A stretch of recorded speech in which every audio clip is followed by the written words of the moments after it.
નમસ્કાર નમસ્કાર નમસ્કાર વિદ્યાર્થી મિત્રો, સ્વાગત છે આપ સર્વ વિદ્યાર્થી મિત્રોનું તમારી પોતાની યુટ્યુબ ચેનલ ઓશન કોચિંગ ક્લાસીસમાં. વિદ્યાર્થી મિત્રો, તમારી દ્વિતીય પરીક્ષા નજીક આવી ગઈ છે. દ્વિતીય પરીક્ષાની સારી એવી તૈયારીઓ કરવા માટે નવનીત કંપની દ્વારા લોન્ચ કરવામાં આવેલું છે વિકાસ પરીક્ષા લક્ષી અસાઇનમેન્ટ, અને તેનું સંપૂર્ણ સોલ્યુશન આજે આપણે જોવાના છે. જેની અંદર ધોરણ 9 તમારો સામાજિક વિજ્ઞાન વિષય અને તમારા section A, section B, section C અને સેક્શન ડી ચારે ચાર સેક્શનના સોલ્યુશનના વિડીયો મુકાઈ ગયા છે. હવે તમારું આજે છેલ્લું પ્રશ્નપત્ર એટલે કે આદર્શ પ્રશ્નપત્રનું સંપૂર્ણ સોલ્યુશન જોવાના છે. તેની પહેલા તમારા માટે એક ખાસ વાત, આ જે વિકાસ પરીક્ષા લક્ષી અસાઇનમેન્ટ છે તેને તમે 130 રૂપિયામાં ઘર બેઠા મંગાવી શકો છો, અને ઘર બેઠા મંગાવવા માટેની લિંક તમને નીચે ડિસ્ક્રિપ્શનમાં આપવામાં આવેલી છે. તો શરૂઆત કરીએ વિભાગ એ થી કે ભાઈ માગ્યા મુજબ ઉત્તર આપો. એમાં પહેલો પ્રશ્ન છે વિકલ્પો વાળો પ્રશ્ન, બરાબર છે. તો જોઈએ વિકલ્પો વાળો પ્રશ્ન. પેલું, ભારત આવવાનો જળમાર્ગ કોણે શોધ્યો હતો? હવે આ જવાબ તમને આવડતો જોઈએ કે ભારત આવવાનો જળમાર્ગ છે ભાઈ વાસ્કો દ ગામાએ શોધ્યો હતો.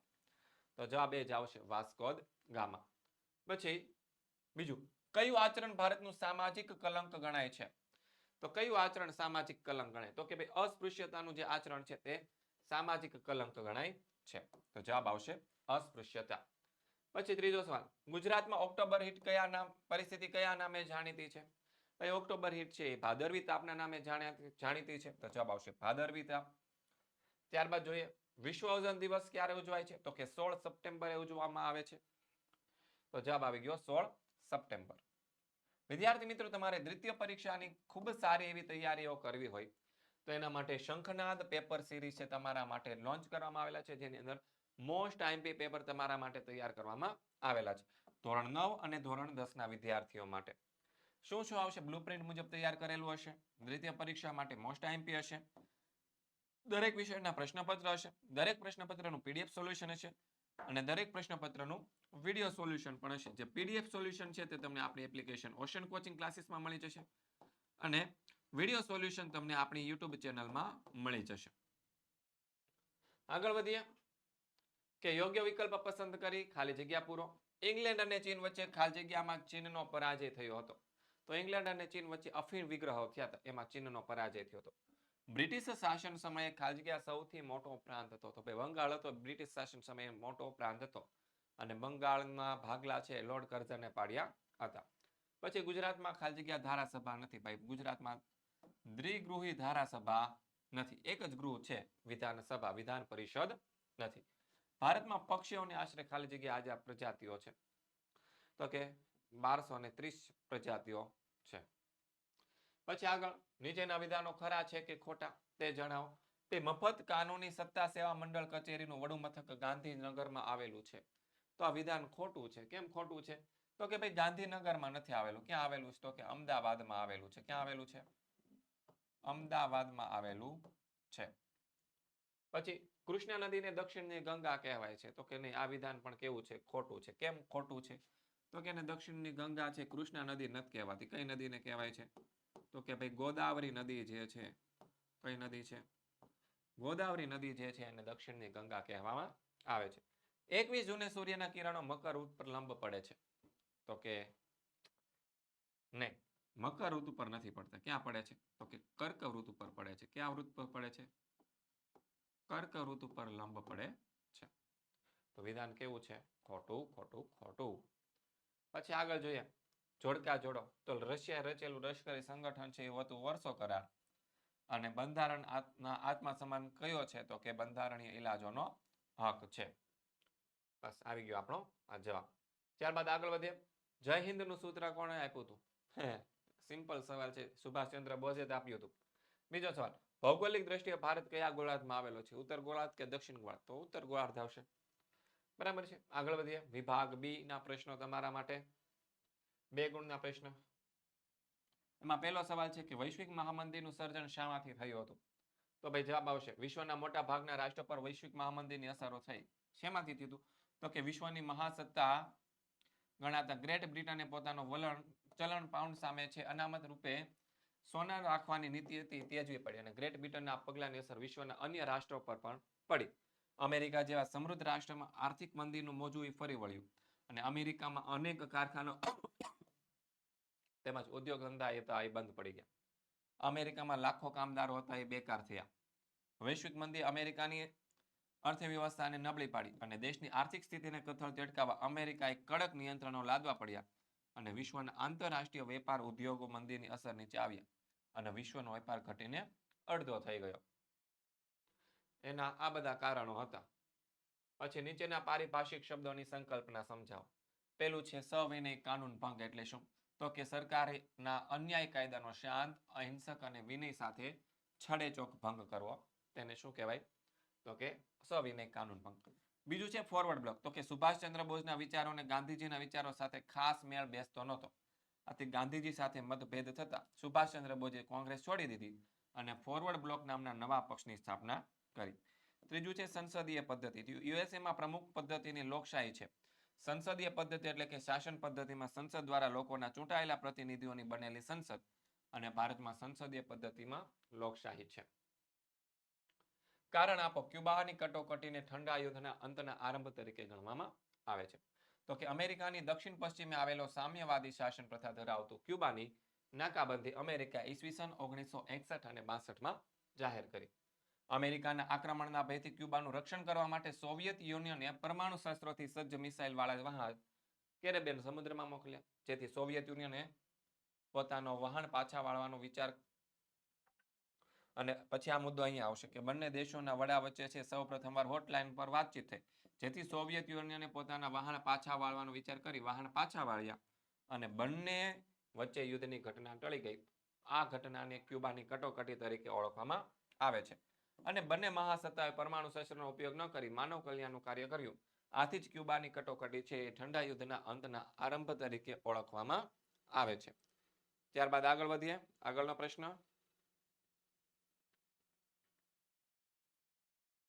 એકીકૃત ન્યાયતંત્ર એટલે શું? તો બંધારણીય જોગવાઈ અનુસાર ભારતમાં સ્વતંત્ર, નિષ્પક્ષ અને એકસૂત્રી ન્યાયતંત્રની સ્થાપના કરવામાં આવી છે. ટોચ ઉપર સર્વોચ્ચ અદાલત છે, પછી મધ્યમાં એટલે કે રાજ્ય કક્ષાએ વડી અદાલતો છે અને નીચે જિલ્લા કક્ષાની અને તાબાની અદાલતો છે. અને ન્યાયતંત્ર કારોબારીથી કેવું છે? તો કે સ્વતંત્ર છે. એટલે કે બંધારણના રક્ષક અને વાલી તરીકે ન્યાયતંત્રને નાગરિકોના અધિકારોનું રક્ષણ કરે છે. આથી કહી શકાય આને એકીકૃત ન્યાયતંત્ર કહેવામાં આવે છે. સંસદની લાયકાત કઈ છે? ભારતનો નાગરિક હોવો જોઈએ, 25 વર્ષ કરતા ઓછી ઉંમર ન હોવી જોઈએ, સંઘ સરકાર કે રાજ્ય સરકારનો પગારદાર કર્મચારી નોકર ન હોવો જોઈએ, માનસિક રીતે અસ્થિર કે નાદાર ન હોવો જોઈએ અને અદાલત દ્વારા ગુનેગાર પુરાવેર થયેલ ન હોવો જોઈએ. એટલે તે શું સાંસદ બની શકે. પછી ઉપરનું ચિત્ર કોનું છે? તે કેટલા વયથી વધુના વ્યક્તિ એના પર બેસી શકે? તો આપણા ભારતના રાષ્ટ્રપ્રમુખ દ્રૌપદી મુર્મુનું છે અને 35 વર્ષ કે તેથી વધારે વયની વ્યક્તિ છે તે પદ ઉપર બેસી શકે છે. પછી આગળ જોઈએ હિમાલયની નદીઓ અને દ્વીપકલ્પીય નદી વચ્ચેનો તફાવત. આવો જ્યારે પ્રશ્ન પૂછે તો બંનેના બબ્બે મુદ્દા લખી દેવાના. એ ઘસારો કરીને રેતી અને કાંપને નીચે મેદાનમાં લાવે છે અને નિક્ષેપણનું અને ઓછો ઘસારો કરે છે. આ શું છે? પર્વતોમાં વધુ ઘસારો કરે છે. આ ઓછો ઘસારો કરતા હોવાથી તે પાણીમાં કાંપ અને રેતીનું પ્રમાણ ઓછું હોય છે. નિક્ષેપણ ક્રિયાથી પૂરના મેદાનો રચાય છે. બરાબર છે. નિક્ષેપણ બહુ ઓછું થાય છે, આથી પૂરના મેદાનો રચાતા નથી. બેસિન મોટા હોય, બેસિન કેવા હોય? નાના હોય. ઉદ્ભવ સ્થાન ઊંચા હોય અને તેથી વધારે વેગ હોય. ઉદ્ભવ સ્થાન નીચા હોય તેથી તેનું વેગનું પ્રમાણ ઓછું હોય. કોઈ પણ બે મુદ્દા લખી દેવાના. પછી આગળ જોઈએ પૃથ્વીની આકૃતિ દોરી તેના પર નીચેના વૃત્તો દર્શાવો. તો જો કર્કવૃત્ત, વિષુવવૃત્ત અને મકરવૃત્ત. કર્કવૃત્ત, વિષુવવૃત્ત અને મકરવૃત્ત આપણે દર્શાવી દીધેલા છે. પછી આગળ જોઈએ નીચેના શબ્દોની સંકલ્પના સમજાવો. પેલું છે રવિ પાક. તો શિયાળામાં લેવામાં આવતા પાકને રવિ પાક કહેવાય અને ઠંડી આબોહવામાં પકાવે છે, જેમ કે ઘઉં, ચણા, સરસવ આ બધા રવિ પાક છે. પછી છે બીજું આમ્રવૃષ્ટિ. મે મહિના દરમિયાન મલબાર કિનારે કેરળ અને કર્ણાટકના ચોમાસાના પૂર્વના ઝાપટા પડે છે, તેથી કેરી પકાવવામાં મદદરૂપ થતા હોવાથી સ્થાનિક ભાષામાં આમ્રવૃષ્ટિ તરીકે તે ઓળખાય છે. વિદ્યાર્થી મિત્રો, આજે તમારું વિકાસ પરીક્ષા લક્ષ્ય અસાઇનમેન્ટ છે. તેના સોલ્યુશનની જો તમારે પીડીએફ જોઈએ છે ધોરણ 9ના દરેક વિષયના સોલ્યુશનની પીડીએફ, તો તમારે ocean coaching classes YouTube channel છે એ સબસ્ક્રાઇબ કરી દેવાની છે, ત્યાં તમને મળી જશે. અને જો તમારે પીડીએફ જ જોઈતી હોય તો ડાઉનલોડ કરી લેવાની છે આપણી એપ્લિકેશન ઓશન કોચિંગ ક્લાસીસ. ત્યાંથી તમને તેની પીડીએફ મળી જશે. હવે જોઈએ વિભાગ સી. કારણ આપો. ભારતના લોકોએ સાયમન કમિશનનો બહિષ્કાર કર્યો. તો ભાઈ 1919 મોન્ટફોર્ડ મોન્ટેગ્યુ ચેમ્સફોર્ડ સુધારાના અમલ કરી ભારત વહીવટી તંત્રમાં નવું સુધારાઓની ભલામણ કરવા નવેમ્બર 1927માં બ્રિટિશ સરકારે સર જોન સાયમનના અધ્યક્ષપદે સાયમન કમિશનની નિમણૂક કરી. એ કમિશનમાં બ્રિટિશ પાર્લામેન્ટના 7 સભ્યોનું બનેલું હતું અને બધા જ સભ્યો અંગ્રેજો હતા. અને હિન્દીઓના દુઃખ છે એ હિન્દીઓ જ સમજી શકે એ વિચારથી કમિશનમાં હિન્દી સભ્યો સામેલ કરવાની ભારતીયોએ ભલામણ કરી હતી, પરંતુ અંગ્રેજ સરકારે ભલામણો સ્વીકારી નહીં અને સાયમન કમિશનમાં એક પણ ભારતીય સભ્યને સ્થાન ન આપવામાં આવ્યું. તેથી ભારતના લોકોએ સાયમન કમિશનનો બહિષ્કાર કર્યો. બીજો સવાલ દાંડીકૂચ. તો કે સવિનય કાનૂન ભંગની ચળવળના ભાગરૂપે ગાંધીજીએ દાંડી ગામના દરિયા કિનારે જઈ મીઠાના કાયદાનો ભંગ કરવાનો નક્કી કર્યું. 11 માર્ચની સાંજે ગાંધીજીએ અમદાવાદના સાબરમતી હરિજન આશ્રમમાં હજારો લોકોની સભાને સત્યાગ્રહનો સંદેશો આપ્યો. ધરપકડ થાય તો પણ લોકોની મક્કમતાપૂર્વક અહિંસક રીતે અંગ્રેજ સરકાર સામે લડત આગળ વધારવાનો તેમણે અનુરોધ કર્યો. તેમણે અમદાવાદના સાબરમતી હરિજન આશ્રમમાં 12 માર્ચ 1930ના રોજ પોતાના 78 સત્યાગ્રહીઓ સાથે નવસારી જિલ્લાના દાંડી બંદરના દરિયા કિનારા સુધી 370 કિલોમીટરની પદયાત્રા યોજી. તેમની એ ઐતિહાસિક યાત્રા દાંડીકૂચના નામે પ્રસિદ્ધ છે. 29 માર્ચ 1930ના રોજ દાંડી યાત્રામાં ગાંધીજીએ પ્રતિજ્ઞા કરી કે ભાઈ હું કાગડા કૂતરાના મોતે મરીશ, પરંતુ સ્વરાજ નહીં મળે ત્યાં સુધી આશ્રમમાં પાછો ફરીશ નહીં. દાંડી યાત્રાના માર્ગમાં ગામે ગામ સત્યાગ્રહીઓનું ભવ્ય સ્વાગત કરવામાં આવ્યું.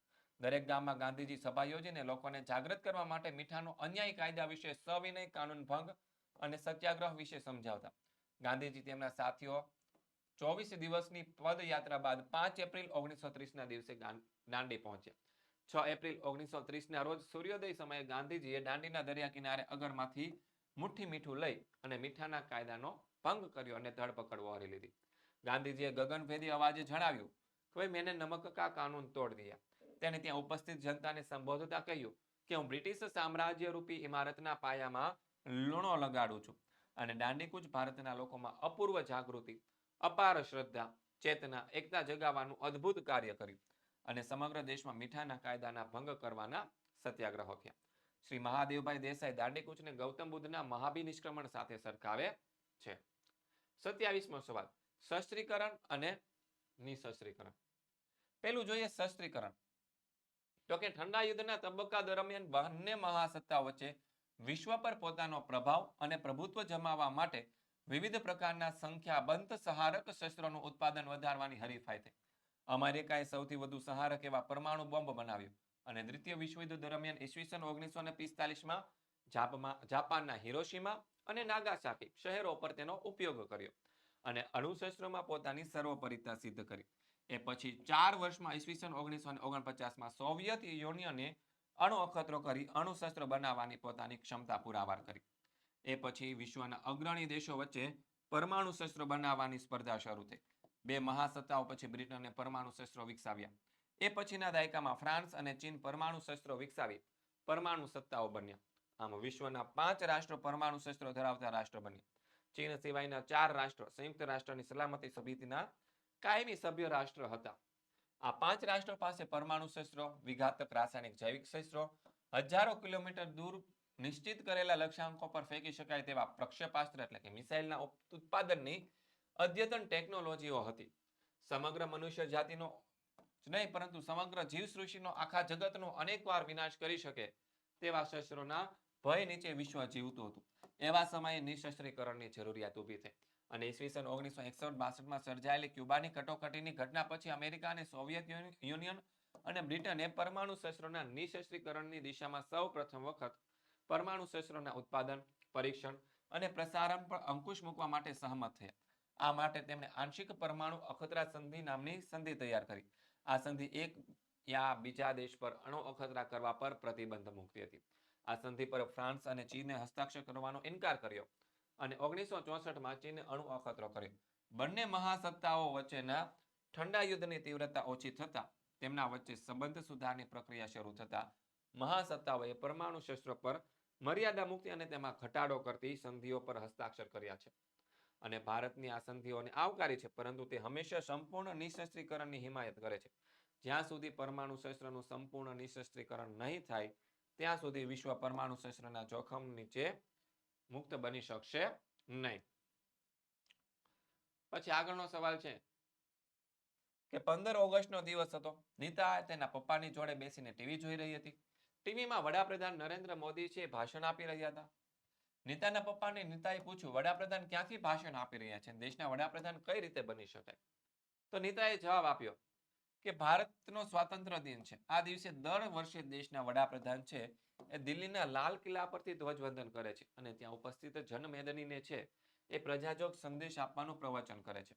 દેશના વડાપ્રધાન બનવું હોય તો દેશના લોકસભાની ચૂંટણી થાય ત્યારે કોઈ પણ રાષ્ટ્રીય પક્ષમાંથી સંસદ સભ્ય બનવાની લાયકાતો સાથે ઉમેદવાર બનીને ચૂંટાઈ આવવું પડે અને જો તેમનો પક્ષ લોકસભામાં સ્પષ્ટ બહુમતી મેળવે તો એ પક્ષના સર્વસામાન્ય નેતા તરીકે સ્થાન મેળવવું પડે. આમ બહુમતી ધરાવતા પક્ષના નેતાના રાષ્ટ્રપ્રમુખ દેશના વડાપ્રધાન તરીકે નિમણૂક કરે છે. પછી સર્વોચ્ચ અદાલતનું મૂળભૂત અધિકાર ક્ષેત્ર હેઠળની સત્તાઓ જણાવો. તો તે સંઘ સરકાર કે સંઘના એક કે તેથી વધુ રાજ્યો વચ્ચેના ઝઘડા અને મતભેદોનો નિકાલ લાવે છે. એક તરફ સંઘ સરકાર તથા એકથી વધારે રાજ્ય અને બીજી તરફ સંઘના એકથી વધારે રાજ્ય હોય તો તે અદાલત તેમની વચ્ચેના મતભેદનો નિકાલ કરે છે. તે સંઘના બેથી વધુ રાજ્યો વચ્ચેના મતભેદનો નિકાલ કરે છે. તે સંઘ સરકારની કોઈ પણ કાયદાકીય કે બંધારણીય કાયદેસરતાને લગતા તમામ પ્રશ્નો અંગે ચુકાદા આપે છે. તે નાગરિકોના મૂળભૂત હકોનું રક્ષણ અને જતન કરે છે. મૂળભૂત હકોના ભંગ બદલ તે હાજર હુકમ, મનાઈ હુકમ, અધિકાર ભંગ હુકમ, પ્રતિબંધ હુકમ, કર્તવ્ય હુકમ વગેરે હુકમો કાઢવાની સત્તા ધરાવે છે. સર્વોચ્ચ અદાલતના ચુકાદા આખરી હોય તેને અન્યત્ર પડકારી શકાતા તે નથી. તે બધા માટે શિરોમાન્ય હોય છે. ભારતનું ઋતુચક્ર સમજાવો. તો કે ભારતમાં લગભગ 2 મહિનાના સમયગાળા દરમિયાન હવામાન એક સરખું જ રહે છે. આ સમયગાળાને ઋતુ કહેવાય. ભારતમાં પરંપરાગત રીતે 6 ઋતુઓ છે: હેમંત, શિશિર, વસંત, ગ્રીષ્મ, વર્ષા અને શરદ. તે એકબીજાની નજીક હોવાથી પાસેની 2 ઋતુઓના હવામાનની પરિસ્થિતિ બહુ તફાવત હોતો નથી. તેથી 2 ઋતુઓને એક સાથે લેવામાં આવે તો વર્ષની મુખ્ય 3 ઋતુઓ જ ગણાય: શિયાળો, ઉનાળો અને ચોમાસું. ભારતમાં ઋતુઓ સ્પષ્ટ રીતે બદલાય છે. શિયાળામાં હવામાન ઠંડુ હોય, ઉનાળામાં ગરમ હોય અને ચોમાસામાં ભેજવાળું હોય. અને ભારત સરકારની દિલ્હી ખાતે આવેલી હવામાન ખાતાની કચેરી ભારતની આબોહવાને 4 ઋતુઓમાં વર્ગીકૃત કરી છે: શીત ઋતુ એટલે કે શિયાળો, ડિસેમ્બરથી ફેબ્રુઆરી; ઉષ્ણ ઋતુ એટલે કે ઉનાળો, જે માર્ચથી મે મહિના દરમિયાન હોય; વર્ષા ઋતુ એટલે કે ચોમાસું, જૂનથી સપ્ટેમ્બરમાં હોય; નિર્વતન ઋતુ એટલે કે પાછા ફરતા મોસમી પવનોની ઋતુ ઓક્ટોબર અને નવેમ્બર મહિનામાં હોય છે. પછી વિધાન સમજાવો. વન્યજીવો આજે સંકટમાં છે. તો કે આધુનિક યુગમાં માનવીના લોભ, લાલચ અને વિકાસની હડફેટે આવવાથી સમગ્ર વન્યજીવ સૃષ્ટિના અસ્તિત્વ સામે પ્રશ્નાર્થ મુકાયું છે. જંગલ વિસ્તારમાં સતત થઈ રહેલા ઘટાડાથી વન્યજીવો તેમના કુદરતી આવાસો છે એ ગુમાવી રહ્યા છે. ખાલ, માંસ, દાંત, વાળ, હાડકાં મેળવવા માટે થતો શિકાર એક મોટી સમસ્યા છે. પાલતુ પશુઓના ચરણથી વન્યજીવોને માઠી અસર પડે છે. જંગલમાં માંસ ભક્ષી વન્યજીવોનો પૂરતો શિકાર ન મળે તે સ્વાભાવિક છે. આમ તે માનવ વસ્તીમાં આવી ચડતા તે પશુનું મારણ કરે છે અને વન્યજીવોના માનવી સાથેના સંઘર્ષ સંજોગો ઊભા થયા છે. આથી વન્યજીવોને મોતના મુખમાં લઈ જાય છે. આમ વન ક્ષેત્રમાં થતી માનવ પ્રવૃત્તિથી વન્યજીવો પર માઠી અસર જોવા મળે છે. નીચે આપેલા રેખાંકિત નકશામાં નીચેની વિગતો દર્શાવો. તો જોઈએ કઈ કઈ વિગતો છે. પેલું આપણે જોઈ લઈએ ગીર રાષ્ટ્રીય ઉદ્યાન. તો અહીંયા આવશે, અહીંયા લખી દઈએ ગીર. પછી રણ પ્રકારની જમીન. તો ભાઈ આ ચોકડી કરું છું એ બધી રણ પ્રકારની જમીન છે. અને અહીંયા આવશે આપણું ડાલ સરોવર. કયું સરોવર? અહીંયા આવશે રણ પ્રકારની જમીન. ઓકે, 3 નકશા થઈ ગયા. ફરી વાર તમને કરી દઉં.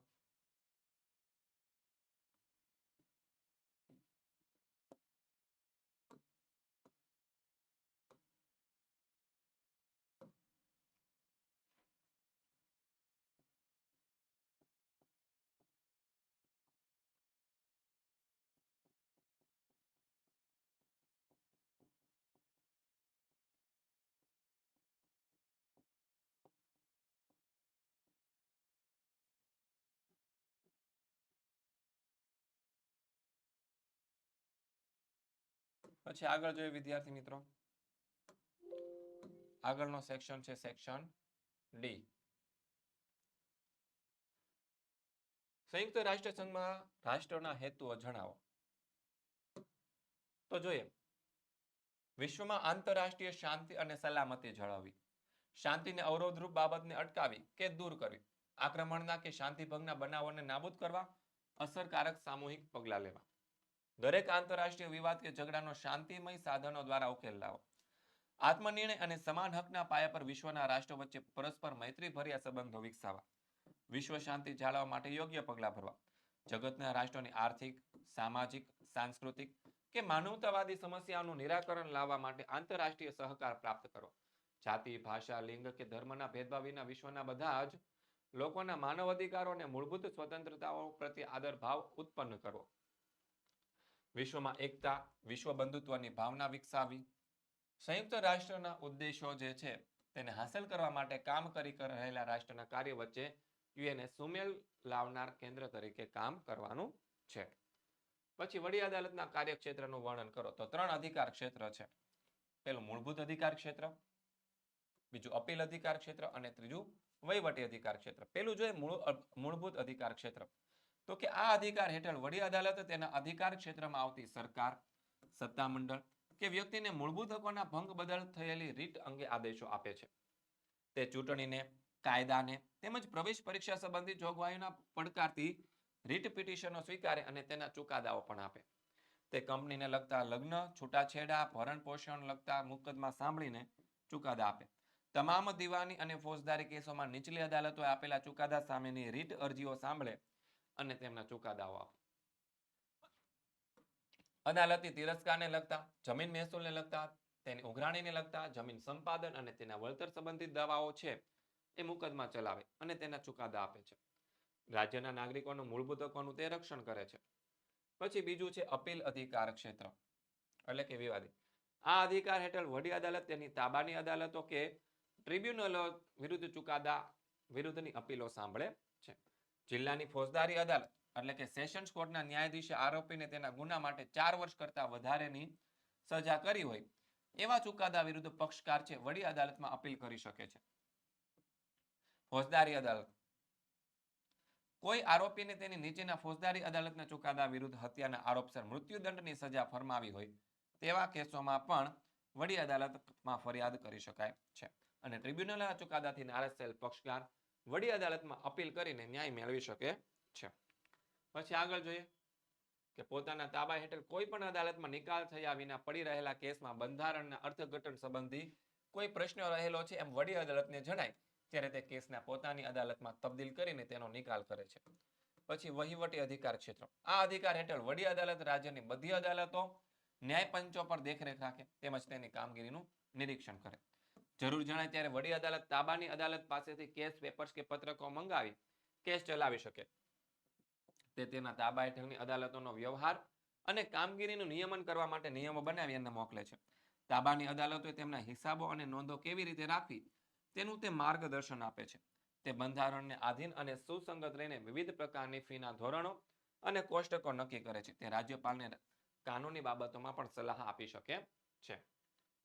આગળ જોઈએ 35મો સવાલ કે ઉષ્ણકટિબંધીય વરસાદી જંગલો, ગરમ અને ભેજવાળી આબોહવા ધરાવતા પ્રદેશમાં સરેરાશ વાર્ષિક વરસાદ 200 સેમી કરતા વધારે હોય અને વાર્ષિક સરેરાશ તાપમાન 22°C કરતા વધુ જોવા મળે તે પ્રદેશમાં આવેલા છે. અહીં મહેગની, અબનુસ, રોઝવુડ, રબર આ બધા વૃક્ષો જોવા મળે છે. અહીંના વૃક્ષો સામાન્ય રીતે 60 મીટર જેટલા ઊંચા હોય.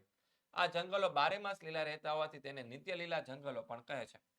તો આ બાબતે છે આપણે જવાબ આપવાના છે કે ઉષ્ણકટિબંધીય વરસાદી જંગલો ભારતમાં કયા પ્રદેશમાં જોવા મળે છે? તો કે ક્યાં જોવા મળે? પશ્ચિમ ઘાટ, ઉત્તર પૂર્વ ભારત અને અંડમાન નિકોબાર ટાપુઓમાં જોવા મળે છે. બીજું, આ જંગલોમાં કયા કયા વૃક્ષો જોવા મળે? તો કે મહોગની, અબનુસ, રોઝવુડ અને રબર. પછી આ જંગલોના વૃક્ષો કેટલા ઊંચા હોય? તો કે આશરે 60 મીટર જેટલા ઊંચા હોય છે. આ જંગલોને નિત્ય લીલા જંગલો શાથી કહે છે? તો કે 12 માસ લીલા રહે છે તેથી તેમને નિત્ય લીલા જંગલો કહે છે. બસ તો વિદ્યાર્થી મિત્રો, આ તો સરસ મજાનું તમારું આદર્શ પ્રશ્નપત્રનું સોલ્યુશન. મળીએ નેક્સ્ટ લેક્ચરની અંદર. ત્યાં સુધી જય હિન્દ, જય ભારત.